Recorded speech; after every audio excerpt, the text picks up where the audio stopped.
आज हम भी इस बात का समर्थन नहीं करते कि हर मस्जिद के नीचे मंदिर ढूंढकर उसके लिए एक नई लड़ाई शुरू कर देनी चाहिए।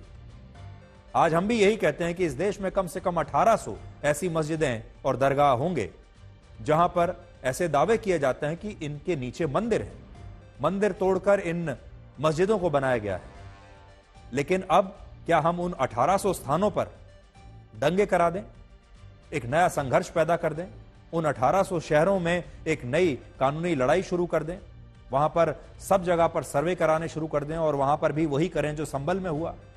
यह बात सही नहीं होगी।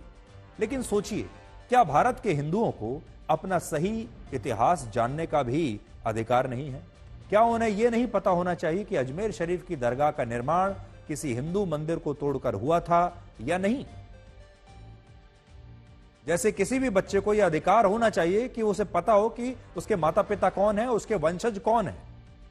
आज बात सिर्फ सच जानने की है, न कि इन मस्जिदों और मजारों को हटाकर वहां से फिर से मंदिर स्थापित करने की। इसलिए पहली बात आज आपके सामने हम ये कहना चाहेंगे कि विवाद इस बात पर नहीं होना चाहिए कि क्या यहां पर भी एक सर्वे होगा। मान लीजिए सर्वे भी होता है तो सर्वे आपको सिर्फ यह बताएगा कि आज से सैकड़ों वर्ष पहले जब यह दरगाह बनी थी तब यहां क्या हुआ था और क्या यहां पर एक मंदिर था या नहीं, यह एएसआई के सर्वे से पता चलेगा। लेकिन उस सर्वे का मतलब यह नहीं है कि यहां से दरगाह को हटा दिया जाए, यहां पर एक नई लड़ाई शुरू कर दी जाए, यहां इस दरगाह को हटाकर मंदिर बना दिया जाए। ऐसा बिल्कुल नहीं होना चाहिए। बात सिर्फ इतनी है कि इस देश को कम से कम यह जानने का अधिकार तो होना ही चाहिए। और आपको याद होगा, आरएसएस के प्रमुख मोहन भागवत ने भी कुछ समय पहले यह कहा था कि हर मस्जिद के नीचे मंदिर ढूंढना सही नहीं है। हर मस्जिद में शिवलिंग क्यों देखना? अरे भाई, वो भी एक पूजा है, ठीक है, बाहर से आई है, लेकिन जिन्होंने अपनाई है वो मुसलमान, वो बाहर से संबंध नहीं रखते, ये उनको भी समझना चाहिए। यद्यपि पूजा उनकी उधर की है, उसमें वो रहना चाहते तो अच्छी बात है, हमारे यहां किसी पूजा का विरोध नहीं, परंतु पूजा वहां की होने के बाद भी वंशज वो हमारे प्राचीन सनातन काल से चलते आए ऋषि मुनि राजा क्षत्रियों के पूर्वज है। तो बड़ी बात तो यह है कि इस दरगाह में जितने मुसलमान जाते हैं, हिंदू भी जाते हैं। ये दरगाह जितनी प्रिय मुसलमानों को है उतनी ही प्रिय हिंदुओं को भी है और बड़ी संख्या में यहां पर हिंदू जाते हैं अपनी मन्नत को पूरी करने के लिए, मन्नत मांगने के लिए, अपनी इच्छा को पूरी करवाने के लिए जाते हैं यहां और इबादत करते हैं, सजदा करते हैं। इसलिए बात आज ये नहीं हो रही कि इस दरगाह को यहां से हटा दिया जाए, बात ये नहीं हो रही कि यहां पर एक नया मंदिर बना दिया जाए। बात सिर्फ इतनी हो रही है कि देश के लोगों को यह जानने का अधिकार तो होना ही चाहिए कि उनके पूर्वजों के साथ, उनके वंशज के साथ, उनके समाज के साथ, उनके देश के साथ आज से 1000 साल पहले क्या हुआ था, आज से सैकड़ों वर्ष पहले उनके साथ क्या हुआ था। सिर्फ ये जानने की जिज्ञासा है, ये जानना चाहते हैं बस। दूसरा, हमारे देश के जो विपक्षी नेता ये कहते हैं कि ये देश संविधान से चलेगा और जो बात बात पर कहते हैं कि संविधान खतरे में आ गया, जब इस तरह का कोई मुद्दा उठता है तो वो कहते हैं कि संविधान खतरे में आ गया है। वही नेता इस मामले में कोर्ट के फैसले पर सवाल खड़े कर रहे हैं। अगर कोर्ट इस मामले को सुनवाई के लिए स्वीकार करता है तो यह संविधान के अनुरूप है, लेकिन इसके बावजूद संविधान बचाने की बात कहने वाले हमारे देश के नेता इस पर भी राजनीति कर रहे हैं। संविधान का पालन करने के लिए, संविधान को बचाने के लिए सबसे बड़ी जगह कौन सी हो सकती है? वो है हमारे देश की अदालतें, जो संविधान से चलती हैं, हमारे देश के कानून से चलती हैं, जो संविधान की रक्षा करती हैं, जो ये सुनिश्चित करती हैं कि देश में कोई भी काम अगर होगा तो संविधान के हिसाब से होगा। चाहे वो सरकार काम कर रही हो, पुलिस कोई काम कर रही हो, प्रशासन कर रहा हो या फिर कोई आम नागरिक कर रहा हो, सबको संविधान के हिसाब से चलना होगा। ये हमारे देश की अदालतें सुनिश्चित करती हैं। और सोचिए, अब हमारे देश के नेता अदालतों को और उनके जजों को ही कटघरे में खड़ा कर रहे हैं। तीसरी बात, अभी तो इस मामले में अदालत ने सिर्फ एक नोटिस जारी किया है और अभी इस मामले की सुनवाई भी शुरू नहीं हुई, लेकिन हमारे नेता इस पर लोगों को गुमराह करने में अभी से जुट गए हैं। ये एक देश का स्वार्थ खराब करने का तरीका है और जब 1991 जो ये एक्ट आया है, प्लेसेस ऑफ वर्शिप एक्ट, इसको रिपील कर दे गवर्नमेंट, रिपील कर दे, इसको नहीं माने फिर आ जाए, फिर अगर हम में ताकत होगी हम बचा लेंगे, उनमें ताकत होगी वो रोक देंगे। ताकत पे हो फैसला, तो ये ताकत पे ही तो कर रहे हैं। एक्ट जब सुप्रीम पार्लियामेंट ने एक्ट इनेक्ट कर दिया है कि प्लेसेस ऑफ वर्शिप एक्ट में सिर्फ बाबरी मस्जिद को लिया गया था और बाकी जो जितनी भी प्लेसेस ऑफ वर्शिप थी उनका स्टेटस को कायम रखा गया था, तो फिर इस पे कोर्ट संज्ञान क्यों लेता है? समय पर बड़ी गलती तो सीजीआई की है। जब 15 अगस्त 47 के धार्मिक स्थलों को लेकर कानून पास हो गया पार्लियामेंट में, उसके बाद में बार बार मंदिर दरगाह में क्या था, पहले क्या था, उसी में फंसे रहेंगे तो ज़्यादा मैं तो लगता देश के अंदर इश्यू क्या है, महंगाई का है, बेरोजगारी का है, विकास का है। आज तक कांग्रेस की सरकार केवल तुष्टीकरण करते रही। तुष्टीकरण के कारण ही अगर ये 47 में ही आक्रांतों द्वारा मंदिरों पर मस्जिद बनाने का जो उनका एक मुहिम चला था उसको समाप्त कर दिया गया होता नेहरू के द्वारा, तो आज हमें कोर्ट में अर्जी देने की जरूरत नहीं पड़ती। कब तक कहां जाकर के रुकेंगे? ये क्या चाहते हैं ये इस प्रदेश और देश के साथ में? क्यों खिलवाड़ कर रहे हैं उसके कानून के साथ?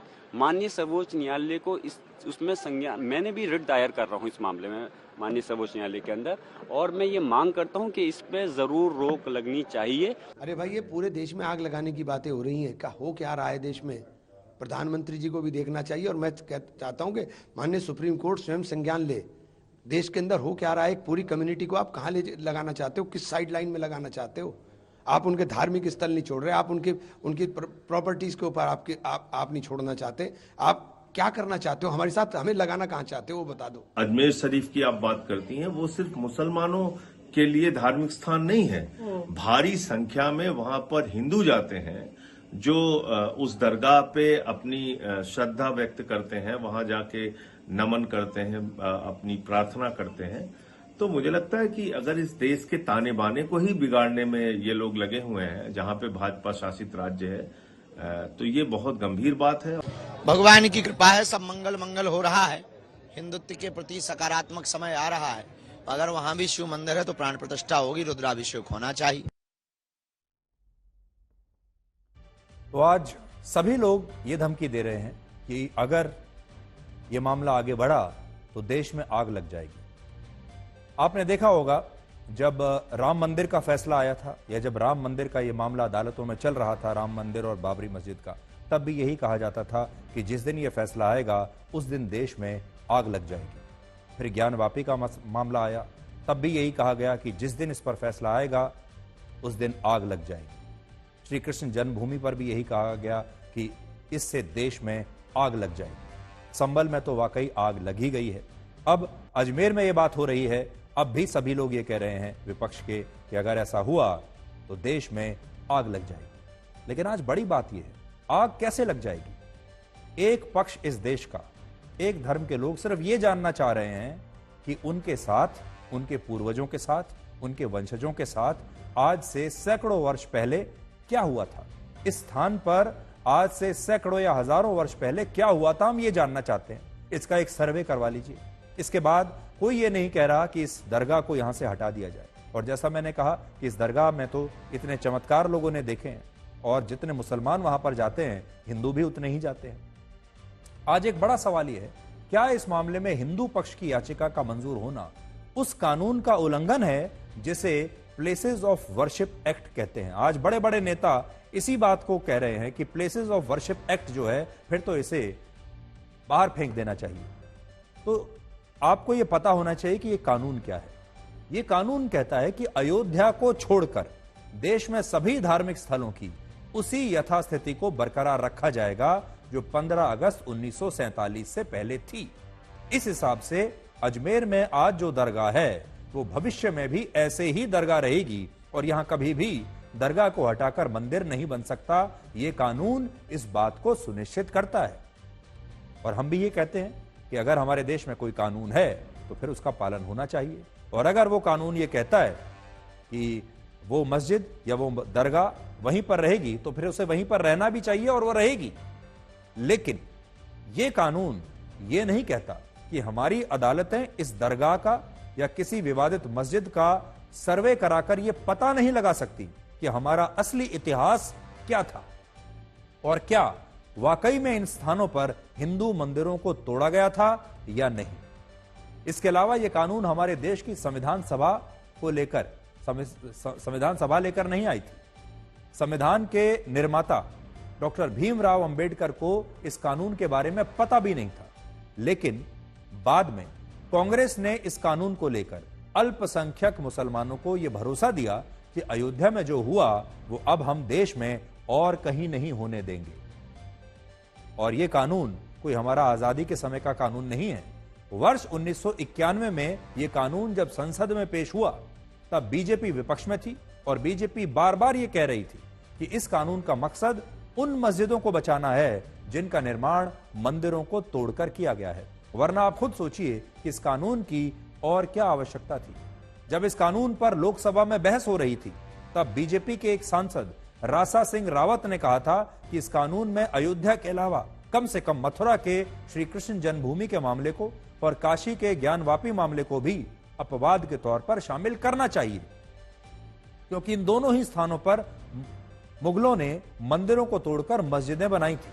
लेकिन कांग्रेस ने तब, क्योंकि उनकी सरकार थी, इस बात को स्वीकार नहीं किया। कांग्रेस पार्टी ने देश में मंदिर तोड़कर बनाई गई सभी मस्जिदों को बचाने के लिए यह कानून बनाया और यह सब कुछ संविधान और लोकतंत्र के नाम पर हुआ। और आज भी इसी कानून के आधार पर अजमेर के मामले को असंवैधानिक बताने की राजनीति हमारे देश में चल रही है। मैं 2 बार उनसे मुझे मिलने का अवसर मिला है, प्रधानमंत्री साहब से, और बाबा में जो उर्स में जो वो चादर भेजते हैं उसी मौके के ऊपर 2 बार हम गए हैं, उनसे मुलाकात हुई है। मैं इतना ज़रूर कहना चाहता हूँ कि उनकी खुद की गहरी आस्था ख्वाजा गरीब नवाज के अंदर है, ये खुद उन्होंने कहा है। और ऐसी चीज़ें ख्वाजा साहब के जो करोड़ों अनुयायी हैं उनके साथ साथ जो हमारे देश के प्रधानमंत्री साहब हैं, चाहे हमारे सूबे के मुख्यमंत्री हों, चाहे दूसरे स्टेट्स के भी जो सीएम हैं, पीएम के साथ साथ, उन सभी की आस्था पर ये कुठाराघात है। अजमेर शरीफ के ख्वाजा मोइनुद्दीन चिश्ती के दरगाह पर हिंदू मुसलमान समेत सभी धर्मों के लोग आते हैं। कहा जाता है कि मोहम्मद गोरी के समय ख्वाजा साहब अजमेर की धरती पर आए थे। 1 फरवरी 1143 को ईरान के इसहाक में, या कुछ लोग मानते हैं पर्सिया के सिस्तान में इनका जन्म हुआ। और ये चस्त जिसे बाद में चिश्तिया कहा गया, ये लोग कव्वाली के जरिए इस्लाम धर्म का प्रचार करते थे। ये इलाका पृथ्वीराज चौहान का इलाका था, ऊपर किला था, नीचे यहाँ पर खाली मैदान था जहाँ पर। और आज असदुद्दीन ओवैसी ने भी इस पर एक बहुत बड़ा दावा किया है। उन्होंने कहा है कि अजमेर शरीफ में हिंदू मंदिर होने का दावा बेबुनियाद है और 19वीं शताब्दी में मराठा साम्राज्य ने खुद अजमेर को अंग्रेजों को 18,000 रुपए में बेच दिया था। एक बात बताइए, 800 साल से दरगाह है, मुगलों का राज था, उसके बाद मराठाओं ने वहां पर हुकूमत की, फिर मराठाओं ने 18,000 रुपये में अंग्रेज़ों को बेच दिया उस इलाके को, अजमेर के। फिर जयपुर की जो रॉयल फैमिली है उन्होंने वहाँ पर एक सिल्वर कलश चढ़ाया था। जितने मुग़लों के ख़त्म होने के बाद वहाँ की जितनी राजपूताना उन्होंने उसकी सरपरस्ती की। ये हो क्या रहा है कि आप 800 साल के बाद कह रहे हैं कि वो दरगाह नहीं है? क्या मैसेज दे रहे हैं हम भारत का पूरे विश्व में? एक मजाक बनाकर रख दिया आप। तो बहुत सारे लोग इसमें बाबा साहब अंबेडकर का नाम का इस्तेमाल कर रहे हैं, बहुत सारे लोग संविधान की बातें कर रहे हैं कि ये हमारे संविधान की रक्षा नहीं हो रही है, हमारा संविधान खतरे में आ गया है। लेकिन आपको हम ये बता दें कि जो प्लेसेस ऑफ वर्शिप एक्ट है ये 1991 में आया था और जब देश के प्रधानमंत्री थे नरसिम्हा राव और तब देश में कांग्रेस पार्टी की सरकार थी। ये प्रावधान डॉक्टर भीमराव अंबेडकर नहीं लेकर आए थे, ये प्रावधान आज़ादी के समय हमारे संविधान में ये नहीं था और ये बाद में 1991 में लाया गया एक कानून है। वर्ष 1818 में असाई का युद्ध लड़ा गया था, जिसमें मराठाओं की सेना अंग्रेजों से हार गई थी और इसके बाद एक संधि के तौर पर मराठाओं ने अजमेर को अंग्रेजों को सौंप दिया था और अंग्रेजों ने इसके लिए मराठा साम्राज्य को पैसा भी दिया था। कुछ इतिहासकार कहते हैं कि यह रकम 18,000 रुपए थी और कुछ कहते हैं कि यह रकम 50,000 रुपए थी। आज कुछ लोग सोशल मीडिया पर इन तस्वीरों को शेयर करके यह भी लिख रहे हैं कि अजमेर शरीफ की दरगाह में खिड़कियों पर स्वास्तिक चिन्ह बने हुए हैं, लेकिन हम आपको इस दावे से आज सावधान करना चाहते हैं क्योंकि यह दावा हमारे फैक्ट चेक में गलत निकला है। ये जो तस्वीरें आज चल रही हैं सोशल मीडिया पर, ये अजमेर दरगाह की नहीं है, बल्कि ये तस्वीरें अजमेर के 2.5 दिन के झोपड़े की है, जिसका निर्माण मुस्लिम आक्रमणकारियों ने कराया था और इसमें खिड़कियों पर स्वास्तिक चिन्ह बने हुए हैं। लेकिन ये तस्वीरें अजमेर शरीफ के दरगाह की नहीं है और इसलिए आपको सोशल मीडिया पर ऐसे दावों से सावधान रहना चाहिए। हम बार बार आपको ये बात कहते हैं कि सोशल मीडिया पर बहुत सारे अफवाहें फैलती हैं, बहुत सारी गलत जानकारी ऐसे समय में दी जाती हैं, बहुत सारे गलत वीडियोस आ जाते हैं। आपको इनसे सावधान होना चाहिए।